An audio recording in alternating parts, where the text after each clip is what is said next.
할렐루야. 오늘 예배 시간이 시작되고 또 설교가 시작됐다라고 하는 것을 알려주고 있어요. 오늘 성령의 열매 몇 번째 시간이죠? 몇 번째요? 네, 8번째 시간이에요. 성령의 8번째 열매 온유에 대해서 함께 말씀을 묵상할 텐데요. 지난 2015년 11월 13일에요 프랑스 파리와 쌍드니 지역에서 동시다발적으로 연쇄 테러가 발생했었던 것을 여러분 기억하실 겁니다. 이 사건은 이슬람 극단주의 단체인 IS에 의해서 계획된 거였는데 테러는 최소 7곳에서 이루어졌습니다. 스타드 프랑스 경기장 근처에서는 폭탄 테러가, 또 카페와 레스토랑에서는 총격이, 그리고 바타클란 극장에서는 인질극이 벌어졌습니다. 이 공격으로 130명이 사망했고요, 400명이 부상했고, 또 그중 100여 명 이상이 중상을 입었습니다. 특히 이 바타클란 극장에서는 미국 밴드 공연 중이었었는데 인질극을 벌여서 90명이 목숨을 잃었어요. 이 사건은 프랑스뿐만 아니라 전 세계에 큰 충격을 안겨줬고, 이후 프랑스는 국가 비상사태를 선포했었습니다. 이보다 더한 악몽은 그 유명한 9.11 테러죠. 9.11 테러는 2001년 9월 11일 미국에서 발생한 대규모 테러 사건이었는데 이슬람 극단주의 단체인 알카에다에 의해서 계획된 사건이었었죠. 테러리스트들은 4대의 민간 항공기를 납치했었는데요, 뉴욕의 세계 무역센터와 워싱턴 DC의 펜타곤을 공격했습니다. 처음 2대의 항공기로는 세계 무역센터 북쪽과 남쪽 타워를 여러분 사진을 보는 것처럼 충돌해서 쌍둥이 빌딩이 붕괴됐고요, 그로 인해서 2,753명이 사망했습니다. 이어서 3번째 항공기는 미국 국방부 본부인 펜타곤으로 향했고요, 펜타곤에 승무를 하면서 일부 건물이 파괴됐고 125명이 사망했습니다. 마지막 4번째 항공기는 승객들의 저항으로 인해서 실패했는데 펜실베니아주 들판에 추락해서 목표물에는 도달하지 못했습니다. 이 사건 때문에 약 3천여 명이 사망했고요, 2만 5천여 명이 부상을 입었습니다. 미국과 전 세계에 엄청난 충격을 안겨줬고 우리의 뇌리 속에 아직도 선명하게 기억이 남지 않습니까? 이 사건은 미국 안보 정책과 국제관계에 큰 변화를 가져왔고요, 테러와의 전쟁을 촉발시켰습니다. 이런 악몽들을 겪으면서 우리는 어떤 생각을 합니까? 정말 이 땅에는 이런 끔찍한 테러와 같은 이런 일들이 일어나서는 절대 안 되겠다, 이렇게 우리가 바라고 소원하고 기도하지만 현실은 언제나 정반대의 방향으로 흘러갑니다. 최근 러우 전쟁이나 이스라엘과 하마스의 전쟁은 수많은 사상자를 낳고 있죠. 러우 전쟁의 경우에는 정확한 사상자 수를 양국이 공식적으로 발표하지 않거나 축소해서 발표하는 경우가 있어서 정확하게 파악하기는 힘들지만 월스트리트 저널에서는 이 전쟁으로 인해서 지금 100만 명 이상이 숨지거나 다쳤다, 이렇게 보도하고 있습니다. 이스라엘과 하마스 간의 전쟁에서도 현재 사상자가 13만 6천 명가량으로 보고가 되고 있어요. 이러한 전쟁의 참혹성은 다른 어떤 나라보다도 우리나라가 너무나도 절감할 겁니다. 물론 전후 세대인 우리들은 그렇게까지 체감하지 못하지만 전쟁을 직접 겪으신 우리 부모님 세대들 같은 경우에는 아직도 그 전쟁의 참혹함이 기억에 남아 있습니다. 그래서 전쟁이 끝나면 항상 PTSD라고 외상 후 스트레스 장애로 고생하는 분들이 많이 있지 않습니까? 6.25를 겪으면서 공산군과 국군이 번갈아가면서 이제 점령하면서 완장차고 반동분자라고 죽창으로 사람을 찔러 죽이는 것, 이런 것들을 보면 참 사람이 한번 피를 보고 나면은 눈이 돌아가고 또 그 안에 내재되어 있었던 그 야만적인 그 폭력성들이 이렇게 올라오는 것을 봅니다. 특히나 극단적인 이슬람 단체들이 인근 마을들을 점령하고 사람들을 죽이는 걸 보면요, 정말 잔인합니다. 그들이 사용하는 방법이 참수라는 방법이잖아요. 이 참수가 뭐예요? 칼로 목을 댕강 자르는 겁니다. 그러니까 이건 짐승의 생명도 이렇게 하는 게 쉽지 않은데, 보면 눈, 코, 입만 나오게 복면을 쓰고는 사람의 생명을 마치 파리 목숨보다도 못하게 참수하잖아요. 그런 걸 보면 참 인간이 무섭다라는 생각을 합니다. 인간 안에 내재되어져 있는 이 폭력성과 야만성을 우리는 그런 전쟁과 테러, 이 모든 것들을 통해서 보게 돼요. 인간 역사 속에서 등장하는 무시무시한 고문들에 대해서 여러분 혹시 들어본 적이 있습니까? 중세시대에는요, 사람을 고문했었던 악명 높은 8가지 고문 방법이 있었어요. 그 중에 몇 가지를 얘기하면요, 하나는 칠성판이라고 하는 고문인데요, 이 고문은 팔다리를 묶고 잡아당겨서 팔다리가 찢어질 때까지 고문하는 겁니다. 우리나라의 능지처참과 같은 거예요. 또 파괴의 바퀴라고 하는 고문은요, 사람을 바퀴에다가 묶어놓고 망치로 온몸을 때려서 뼈를 다 부스러뜨리는 고문이에요. 그 다음에는 가죽 벗기기에 산채로 온몸의 가죽을 마치 포를 뜨듯이 떼내는 겁니다. 그리고 목욕통 고문이라고 하는 게 있었는데요, 희생자를 목욕통에 넣어놓고 온 손과 발을 묶어 놓습니다. 그리고는 얼굴에 꿀과 우유를 발라서 파리떼를 다 불러 모아요. 그러면 구더기와 벌레들이 그 사람을 산채로 파먹기 시작합니다. 그리고 톱고문이라는 게 있는데, 그거는 사람을 거꾸로 매달아 놔요. 그리고 사람을 거꾸로 매달아 놓은 채 그 톱으로 켜는데, 이게 사람이 거꾸로 매달아 놓으면요, 피가 역류해서 뇌로 가는 피가 이게 끊어져야 사람이 의식을 잃는데, 이게 거꾸로 매달려 있으니까 죽을 때까지 의식을 잃지 않는데요. 그래서 그 고통을 고스란히 다 느끼면서 죽어가는 겁니다. 여러분, 이 고문의 방법을 듣는 것만으로도 정말 오싹해지고 내가 지금 그 고문을 받는 것 같은 그런 느낌이 들지 않습니까? 얼마나 잔인한 방법이에요. 그런데 여러분, 이게 누가 만들었습니까? 사람이 만들었어요. 누구를 대상으로 해서 만들었습니까? 사람을 대상으로 해서 만들었어요. 여러분, 사람이 이렇게 무서워요. 인간 안에 이 무시무시하고 잔인한 폭력성, 이 폭력성이 우리 안에 이렇게 내재되어져 있다라고 하는 거예요. 지금은 우리는 그 상황에 지금 직면해 있지 않고, 그런 분위기와 그런 문화와 그런 사상 속에 우리가 있지 않기 때문에 우리가 그런 부분들에 대해서 멀리 있는 것 같지만, 그리고 나는 그것과는 다른 것 같지만, 우리 역시 우리 안에 그런 상황들이 놓여지게 되면 우리 안에 있는 그 잔인한 폭력성들이 우리 안에 올라올 수 있다라는 거예요. 그저 내재되어져 있고 가라앉아 있는 것 뿐이지, 우리 인간의 내면 속에서는 그런 폭력성들이 존재한다는 겁니다. 그런데 이런 내재되어져 있는 이런 폭력성들, 이 무시무시한 이 폭력성들, 이것들을 길들이는 게 있는데 그게 바로 뭐예요? 오늘 온유라는 거예요. 온유. 여러분, 이런 이야기를 들으면 정말 섬찟해지는데, 그런 것들을 보면서 정말 저런 고문이 있어서는 안 되겠다. 저런 폭력과 테러와 전쟁은 절대 있어서는 안 되겠다. 사람들이 좀 포악하지 않고 착해지고 온화해지고 부드러워졌으면 좋겠다, 이런 생각이 드시지 않습니까? 한마디로 말하면 뭐예요? 제발 사람들이 온유했으면 좋겠다, 온유했으면 좋겠다, 이런 거예요. 온유한 사람, 온유한 세상.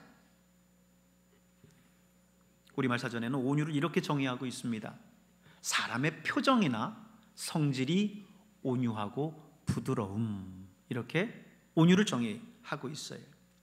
그러니까 온유라고 하는 건요, 부드럽고 순하고 따뜻하고 점잖은 태도를 일컫는 거예요.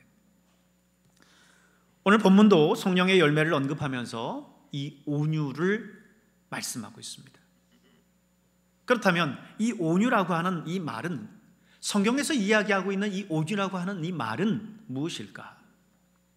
성경 헬라어 원어를 살펴보면요, 이 온유라고 하는 말은요, 프라테우스라는 말로 표현됩니다. 한번 따라서 해볼까요? 프라테우스. 프라테우스. 예, 따뜻하고 부드럽다라고 하는 뜻이에요. 따뜻하고 부드럽다. 영어로는요, NIV 성경에 보면 gentleness, 점잖다라고 하는 의미로 번역됐고요. KJV에 보면 meekness, 부드럽다라는 표현으로 번역을 했어요. 옛날에는 지금처럼 이렇게 산업화되고 기계화되지 않았기 때문에 농사를 지려고 하면 이 사람의 힘으로 다 감당하지 못하니까 짐승들의 힘을 빌었죠. 소나 말들을 통해서, 그리고 또 정말 북극이나 이렇게 눈이 많이 내리는 데는 이동 순환을 위해서 개들을 또 사용하기도 하고 했죠.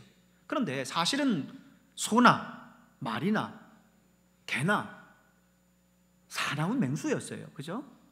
사나운 맹수였는데 인간이 그들을 데려다가 길을 들인 겁니다. 길을 들인 거예요.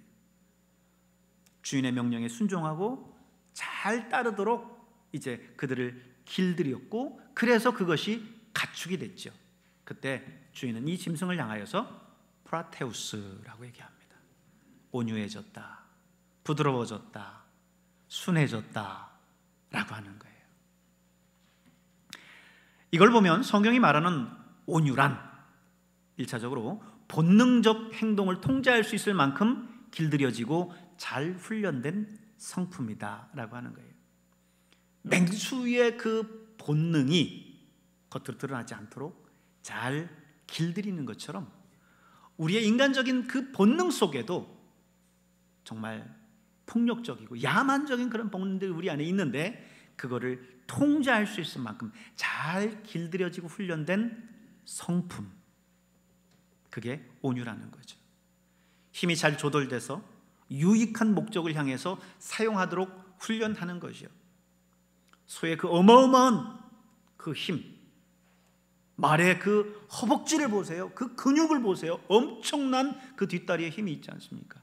근데 그거를 폭력적인 다른 데 쓰지 않고 정말 유익한 목적을 향해서 사용되도록 잘 훈련하는 거죠. 그게 바로 프라테우스, 온유라고 하는 거예요.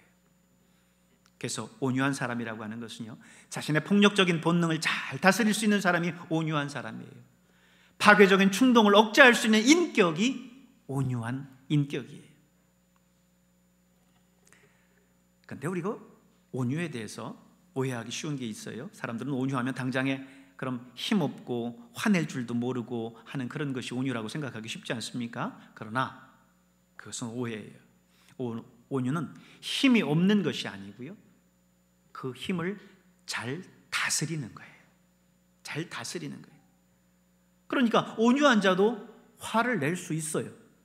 대표적인 예가 예수님 아닙니까? 예수님을 보면 그 온유하신 예수님이 바리새인들을 향하여서, 서기관들을 향하여서 독설을 뿜죠. 화 있을진저 너희 바리새인들과 서기관들아, 이 독사의 자식들아 하면서 아주 무섭게 쏘아붙입니다. 또 성전에서는 비둘기 파는 자들과 돈 바꾸는 상인들의 상을 뒤집어 엎으시면서 채찍으로 노끈으로 채찍을 만드셔서 양과 소들을 딱 몰아내시죠. 그분이 누구예요? 온유하신 예수님이셨습니다.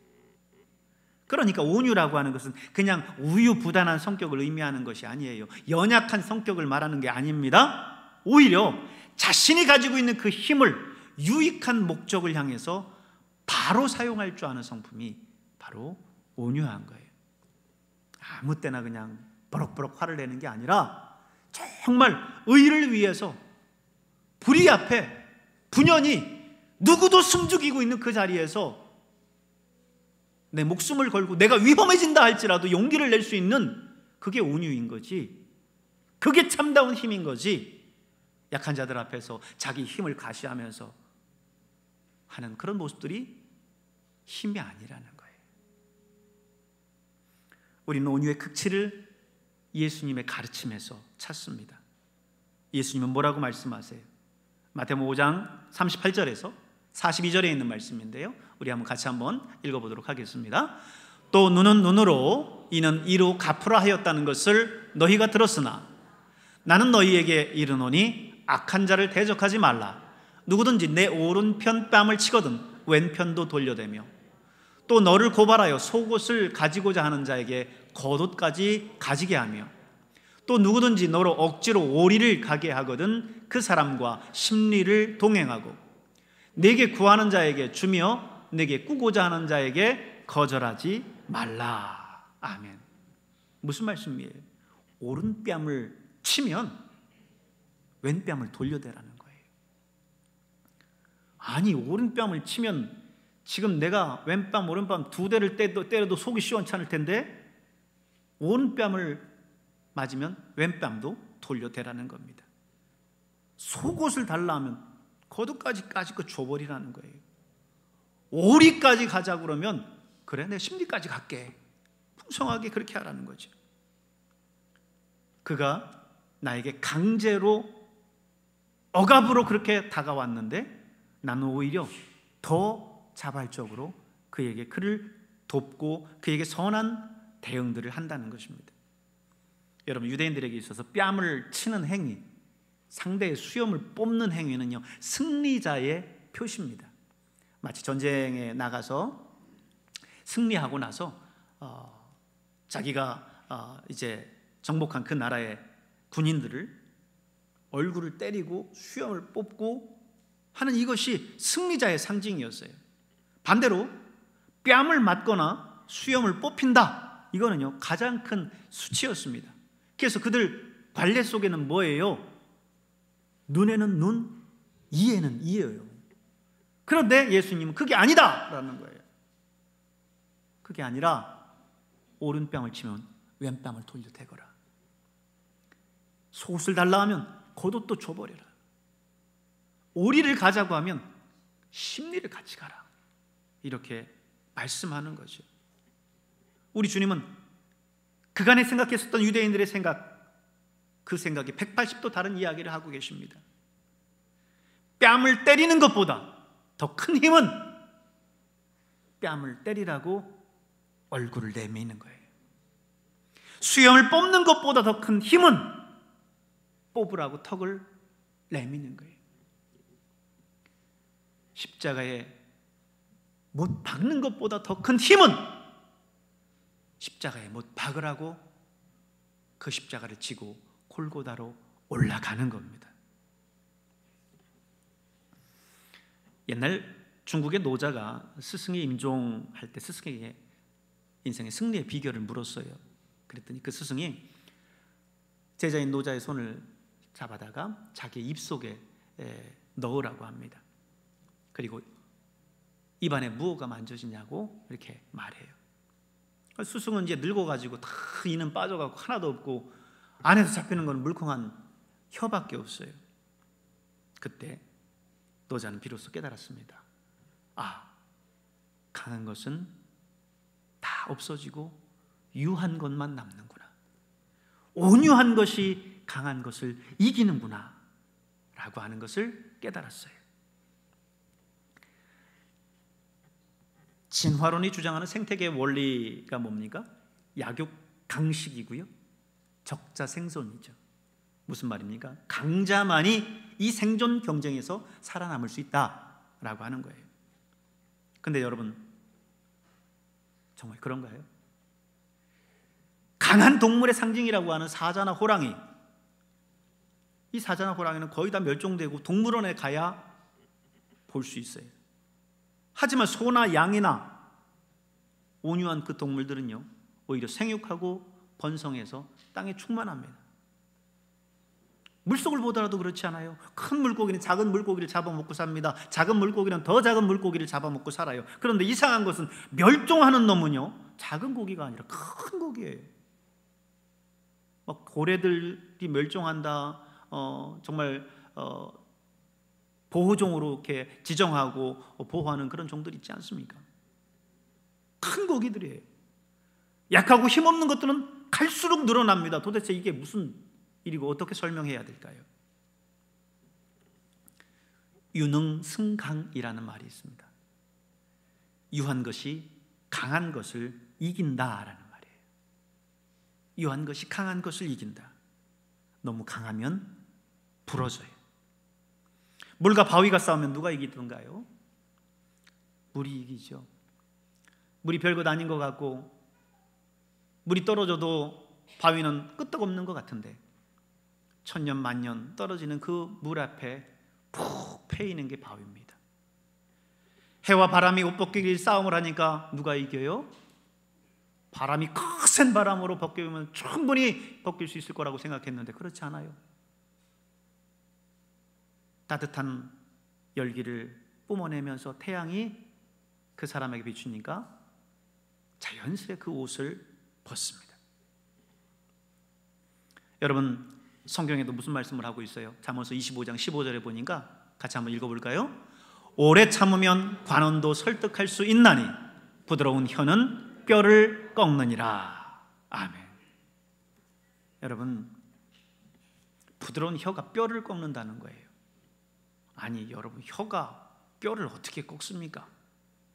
그리고 혀가 얼마나 부드러워요. 반대로 뼈는 얼마나 단단해요. 그런데 이 부드러운 혀가 단단한 그 뼈를 꺾는다는 거예요. 온유한 자가 언제나 이긴다는 거예요. 여러분, 진정한 강함이란 내 안에 힘과 능력을 잘 조절하고 온유한 사람이에요. 그 사람이 승리하는 겁니다. 성경은 우리에게 말하기를 온유한 자가 땅을 기업으로 받는다라고 했어요. 어디에 그랬습니까? 마태복음 5장 5절을 보십시오. 같이 읽습니다. 온유한 자는 복이 있나니 그들이 땅을 기업으로 받을 것이며. 시편에는 뭐라고 말씀해요? 같이 읽을까요?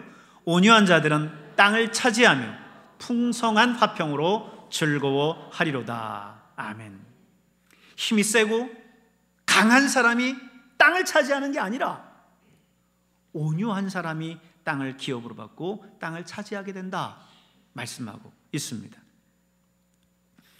여러분, 온유한 사람 이삭을 기억하십니까? 흉년으로 온 대지가 말라갈 때 이삭의 우물에는요 물이 넘쳐 농사에 어려움이 없었어요. 시기가 난 블레셋 사람들이 몇 번이고 이 이삭의 우물을 강제로 빼앗아 갑니다. 그때마다 이삭은 이 블레셋 사람들을 피하면서 우물을 다시 파요. 그런데 놀랍게도 가는 곳마다 물이 쏟아져 내립니다. 놀라운 사실은 피하여 갈 때마다 더 넓고 더 좋은 땅, 더 큰 우물이 기다리고 있더라는 거예요. 온유한 사람은 또 무엇보다 사람으로습니다. 온유한 사람 주변에는 항상 사람이 넘칩니다.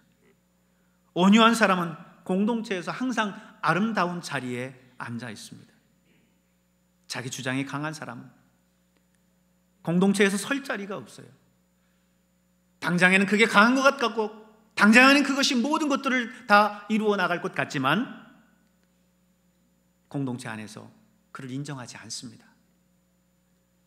설 자리를 잃어요. 자기를 낮추고 부드럽고 겸손하며 사리에 밝으면 모든 사람이 그의 말에 귀를 기울입니다. 그의 뜻을 따라요. 무엇보다 우리 예수님을 생각해 보십시오. 우리 예수님은 만왕의 왕이요 만주에 주셨어요. 이 땅을 창조하신 창조주 하나님이셨습니다. 그런데 그분은 그 하늘의 높은 보좌를 버리시고 낮고 천한 이 땅에 오늘 저와 여러분을 위해서 인간의 몸을 입고 오셨습니다. 그리고 겟세마네 언덕에서 십자가를 위해 기도하시다가 대제사장이 보낸 검과 뭉치를 든 사람들에게 체포되셨어요.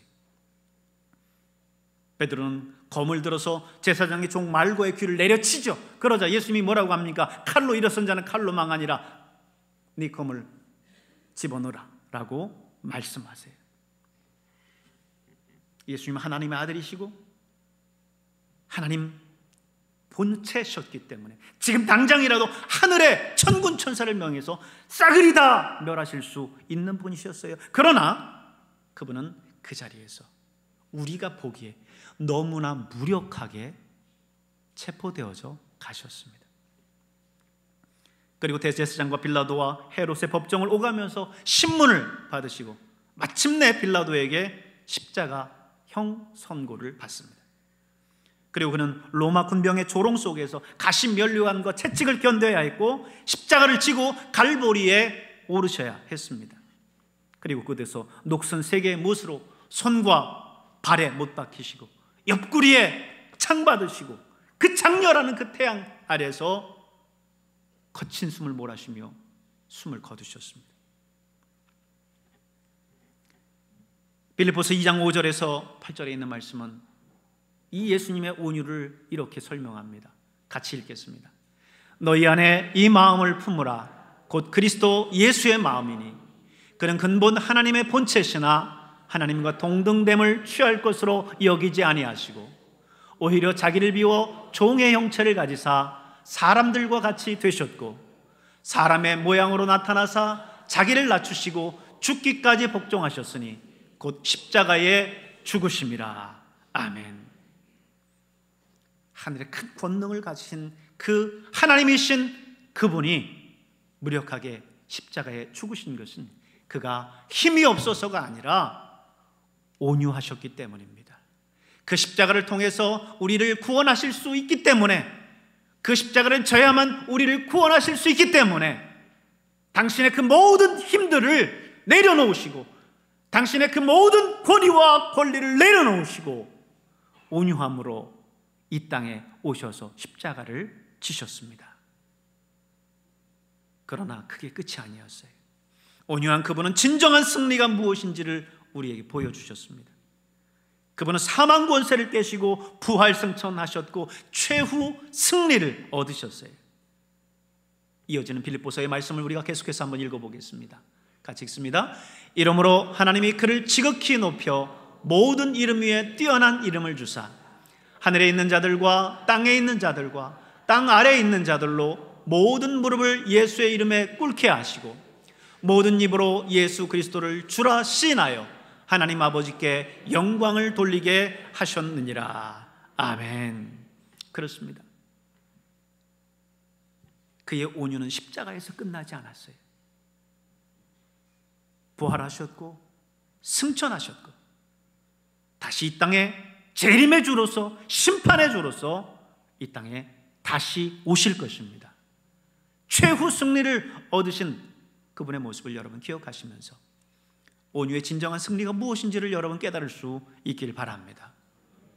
폭력이 난무하는 이 세상, 거칠고 드센 이 세상, 강함이 모든 것을 다 해결할 수 있을 것이라고 생각하는 그런 가치 속에 살아가는 이 세상 속에서 우리는 어떻게 살아가야 될까요? 주님의 답은 온유입니다. 여러분이 힘이 없어서가 아니에요. 여러분도 하나님의 자녀로서 마땅히 힘이 있고 마땅히 여러분의 권리와 주장할 내용들이 있지만 온유함으로 선으로 악을 이겨나가는 여러분 될 수 있기를 주님의 이름으로 축원합니다. 기도하겠습니다.